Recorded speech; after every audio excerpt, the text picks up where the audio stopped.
पिछले चैप्टर पे आपने देखा था कि डील सबको ली का लेटर दिखा रहा होता है और आखिरी पन्ने पे लिखा हुआ था कि मुझे वो स्टोन चाहिए।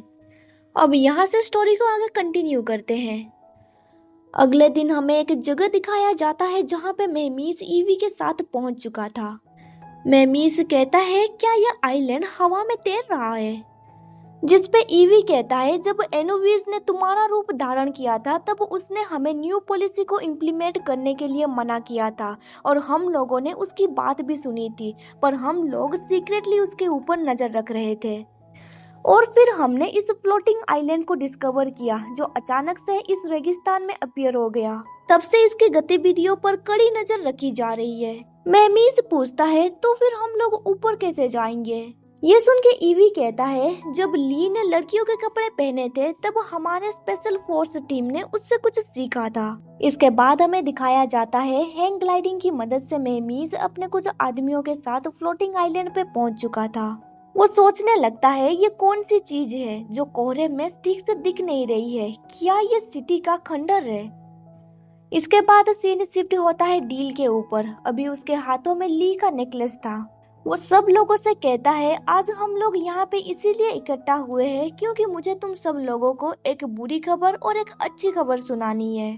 बुरी खबर ये है कि मुझे सन ऑफ गॉड का पता मिल चुका है और उसे हमारी बचाव की जरूरत है। अच्छी खबर ये है कि वो ज्यादा दूर नहीं है। ये सुन के वहाँ पे मौजूद लोग हैरान में पड़ जाते हैं। डील आगे कहता है साथ ही इस फॉरबिडन जगह से बाहर निकलने की चाबी भी मुझे मिल चुकी है। इसके बाद सीन शिफ्ट होता है और हमें एनुबिस को दिखाया जाता है जो घर के छत के बाहर बैठा हुआ था। तभी ली उसे कुछ जूस देते हुए कहता है ऐसे समय पे वाइन रहता तो काफी अच्छा होता। अनफॉर्चुनेटली हमारे पास सिर्फ पानी और वेजिटेबल जूस ही है। इसके बाद हमें दिखाया जाता है कि वो दोनों साथ में जूस पी रहे होते हैं। तभी ली कहता है क्या तुम जानते हो पुराने जमाने में मेरे शहर में एक तरह का हीरो था। मुझे भी तुम्हारी तरह देर रात छत पर चढ़ के चांद देखने का मन करता था। पर एनुबिस कोई भी रिप्लाई नहीं देता है। ली आगे कहता है ये पहली बार है मैं इतनी ऊंची जगह से आसमान को देख रहा हूँ। यहाँ पे चारों तरफ कोहरा है, मैं कुछ भी ठीक से देख नहीं पा रहा हूँ। क्या हम लोग अभी इवीस पे है? एनुबिस कहता है अभी हम लोग हवा में है। ये सुन के ली कुछ समझ नहीं पाता है। एनुबिस कहता है ये एक फ्लोटिंग आइलैंड है जो हवा में तैरता रहता है। ये इवीस में एग्जिस्ट नहीं करती है, ये मेरी टेरिटरी है। ली कहता है मैं हवा को महसूस कर सकता हूँ और ये आइलैंड असल में मूव कर रहा है। ऐसा लग रहा है कि ये तुम्हारा एक मूविंग कैसल की तरह है। देन वो एनुबिस से पूछता है क्या तुम्हें इस फ्लोटिंग आइलैंड के जरिए ट्रैवल करना पसंद है? एनुबिस कहता है क्या तुम ट्रिप की बात कर रहे हो? ली कहता है इस दुनिया में बहुत सारी खूबसूरत जगह है जैसे कि ट्रॉपिकल रेन फॉरेस्ट, ऊंची पहाड़ियाँ या फिर कोई बर्फीली जगह। ये सुन के एनुबिस उससे पूछता है इवीस बस एक डेजर्ट है, यहाँ पे बहुत ज्यादा गर्मी लगती है, क्या तुम्हें ये जगह पसंद है? जिस पे ली स्माइल करते हुए कहता है हाँ मुझे ये जगह पसंद है। एनुबिस भी कहता है मुझे भी ये जगह पसंद है। देन एनुबिस अपना चेहरा घुमा लेता है और ब्लश करते हुए कहता है ठीक है अब तुम वापस सोने चले जाओ। फ्रूट जूस खत्म करने के बाद एनुबिस उससे कहता है तुम 2 दिन के बाद यहाँ से जा सकते हो। तुम अपनी जिंदगी का नया सफर अपने चेहरे पे डार्क सर्कल लेके तो नहीं करोगे ना? ये सुन के ली वापस अपने कमरे में चला जाता है। जब वो कमरे में पहुंच जाता है वो सोचने लगता है जब भी मैं कहीं बाहर जाता हूँ क्या मैं अपने ब्लैंकेट को इस तरह से नीटली फोल्ड करके रखता हूँ? तभी पीछे से कोई उस पे हमला कर देता है और उसे बेहोश कर देता है। इसके बाद सीन शिफ्ट होता है एनुबिस के ऊपर। उसके ऊपर भी कोई पीछे से हमला करने ही वाला था, पर एनुबिस उसे महसूस कर लेता है और उसके ऊपर बोतल फेंकता है। उस पर्सन को देख के एनुबिस कहता है ये तो तुम हो, तुम यहाँ पे क्या कर रहे हो? मेहमीस गुस्से से कहता है ली को मेरे हवाले कर दो। इसके बाद सीन शिफ्ट होता है ली के ऊपर। अभी वो बेहोशी की हालत में था। अभी उसे थोड़ा थोड़ा होश आने लगता है। वो सोचने लगता है मुझे चक्कर आ रहे हैं, मैं अभी कहाँ पे हूँ? इसके बाद हमें दिखाया जाता है कि ली को 2 पर्सन अपहरण करके ले जा रहे होते हैं। जिसने ली को कैरी किया था वो गुस्से से बोलता है तुम जल्दी जल्दी आगे क्यों नहीं बढ़ते? तुमने किसी को कैरी नहीं किया है तो फिर तुम रेंगते हुए क्यों चल रहे हो? ये सुन के जो पर्सन आगे आगे चल रहा था वो कहता है, मैं ट्रेनिंग कैंप पे तुमसे जल्दी पहुंचना चाहता हूँ, पर इस सुरंग को अभी अभी खोदा गया है और ये ज्यादा स्टेबल भी नहीं है। हमें संभल के चलना होगा, नहीं तो हम यहाँ पे फंस भी सकते हैं। ये सुन के ली सोचने लगता है, क्या वो लोग मुझे वापस ट्रेनिंग कैंप पे ले जा रहे हैं। देन ली उसका गला दबाते हुए कहता है, तुम दोनों ने बेहोशी की दवा तो बना ली, पर क्या तुम दोनों ने अभी तक गेहूं की खेती कर ली है? क्या तुम दोनों ने आज का होमवर्क किया? उसे होश में देख के वो दोनों सोचने लगते हैं, आखिर वो इतनी जल्दी कैसे जाग गया। कुछ देर के बाद हमें दिखाया जाता है कि ली ने उन दोनों को बंदी बना लिया था। ली उन दोनों से कहता है, तो इसका मतलब ये हुआ कि मुझे रेस्क्यू करने के लिए तुम दोनों ने सीक्रेटली इस टनल को बनाया। अभी वो सोच रहा होता है, तो इसका मतलब ये हुआ कि मशरूम ही वो चाबी था। देन वो आगे कहता है, मैं अभी 1 महीने से भी कम समय से बाहर हूँ, पर तुम लोग इतने उतावले क्यों हो रहे हो? क्या ट्रेनिंग कैंप पे कुछ हुआ है? ये सुन के लेफ्ट में जो पर्सन था वो कहता है, एक्चुअली लॉर्ड जेंगली, हमारे पास जीवित रहने के लिए इस जगह को छोड़ने के अलावा और कोई रास्ता नहीं था। ये सुन के ली को कुछ भी समझ नहीं आता है। देन वो आगे एक्सप्लेन करने लगता है, पिछले कुछ दिनों से ट्रेनिंग कैंप से लोग गायब हो रहे थे। जहाँ पे वो गायब हुए थे वहाँ पे हमें बस चूने का ढेर मिला, जो कि बहुत अजीब था। हमें लगने लगा कि अब हम लोग यहाँ पे नहीं रह सकते, लेकिन तुम्हारी सुरक्षा सुनिश्चित किए बिना हम निश्चिंत नहीं हो सकते थे। इसीलिए चाबी मिलने के बाद हमने तुरंत तुम्हें बचाने का और साथ ही यहाँ से निकलने की योजना बनाई। ये सुनकर ली हैरान होके कहता है, क्या लोग गायब हो रहे थे और तुम्हें वहाँ पे चूने का ढेर मिला? क्या तुम श्योर हो? वो पर्सन कहता है, हाँ, जिस दिन तुम गायब हो गए थे हमें वहाँ पे 2 चूने की ढेर देखने को मिली थी। ली सोचने लगता है, आखिर ये कैसे पॉसिबल हो सकता है? गॉड ने तो प्रॉमिस किया था वो लोगों को पत्थर बनाने की एबिलिटी को दोबारा यूज नहीं करेगा। देन वो आगे सोचने लगता है, क्या ऐसा हो सकता है कि मुझे बताए बिना ही गॉड एक्चुअली में ट्रेनिंग कैंप पे रहने वाले लोगों को जान से मार रहा है? पर क्यों? आखिर उसका मकसद क्या है? मुझे कुछ भी समझ नहीं आ रहा।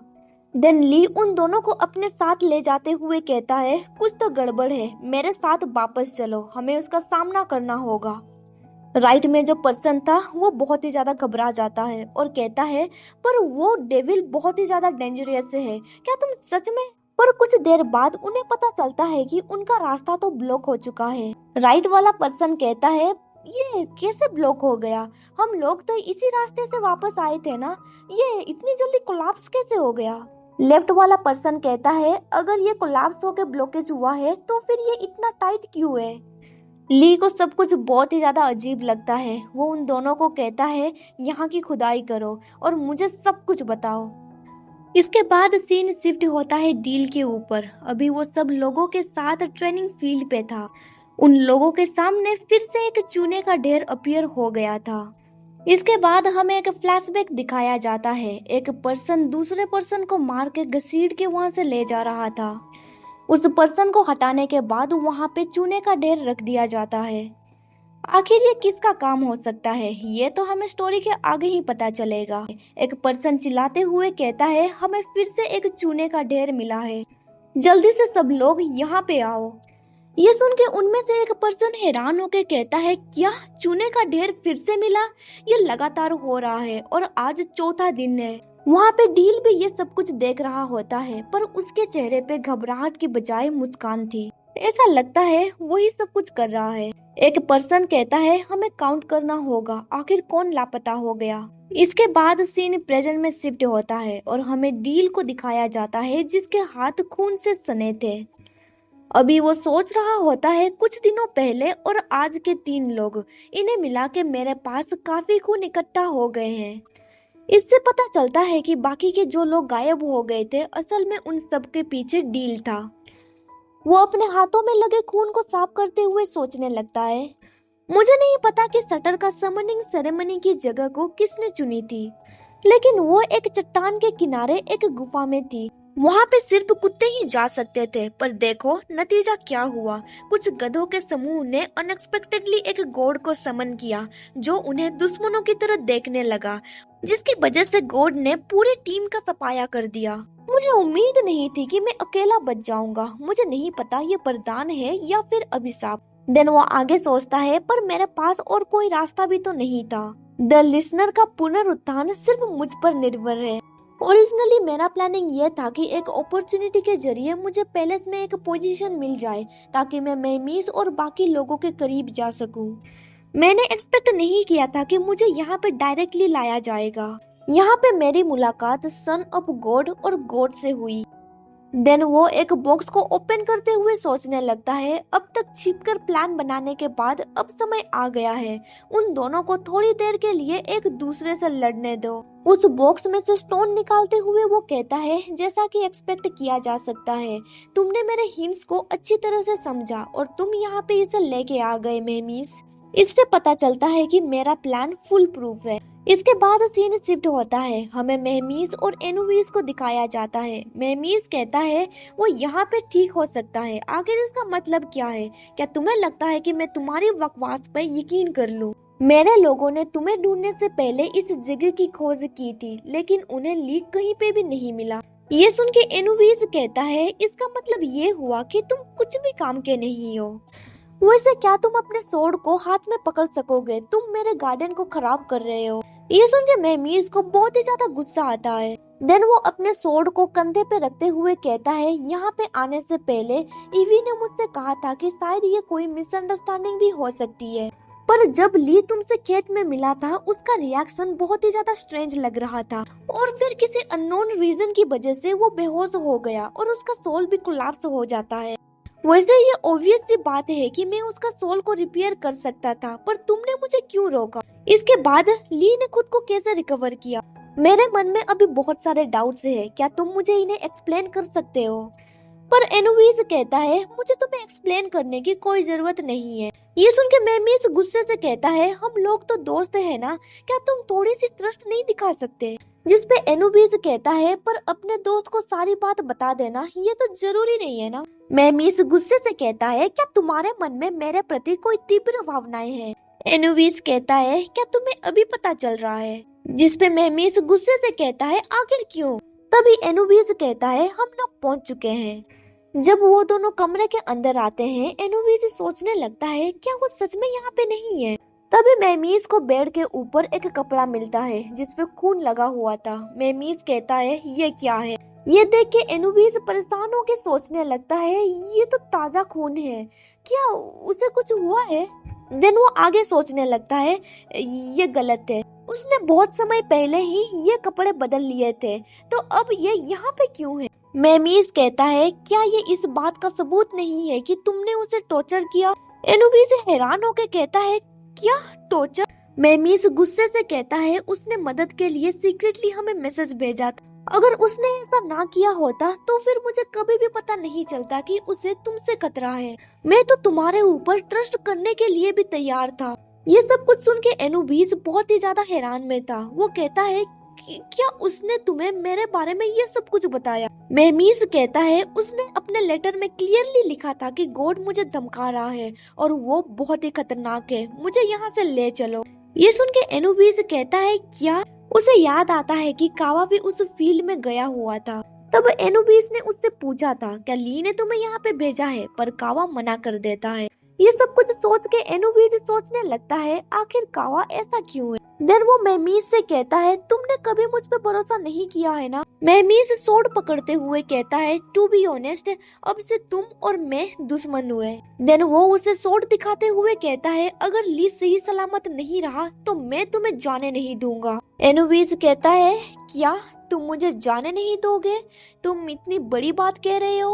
अब तुम्हारी इतनी हिम्मत हो गई है कि तुम मेरी ओर तलवार दिखा रहे हो? देन वो आगे कहता है, मुझे आज रात की चांदनी बहुत पसंद आ रही थी। मैं सोच रहा था कि आखिरकार मुझे थोड़ी शांति और सुकून मिलेगा, लेकिन एक चूहे ने सारा मजा खराब कर दिया। देन वो अपने पावर्स दिखाते हुए कहने लगता है, तुम्हें सबक सिखाने की जरूरत है, तुमने हद पार कर दी है, अब तुम्हें क्रोध से गुजरना होगा। ये कह के वो अपने पावर्स का इस्तेमाल करके मेहमीस को दूर ढकेल देता है। इसके बाद सीन शिफ्ट होता है ली के ऊपर। अभी वो जमीन के नीचे से बाहर निकल रहा होता है। तभी वो देखता है कि आसपास के लोग पत्थर में बदल रहे थे। ये देख के वो बहुत ही ज्यादा हैरान में पड़ जाता है। वो तुरंत भागते हुए मेहमीस के पास जाता है। वो नहीं चाहता है कि मेहमीस भी पत्थर में बदल जाए। यहाँ पे ये चैप्टर खत्म हो जाता है। वीडियो पसंद आया तो लाइक कर दीजिए और आगे का स्टोरी जानने के लिए मेरे चैनल को सब्सक्राइब कर दीजिए और साथ ही बेल नोटिफिकेशन को ऑन कर दीजिए ताकि आपको मेरा हर वीडियो का नोटिफिकेशन मिल सके। Thank you for watching my videos.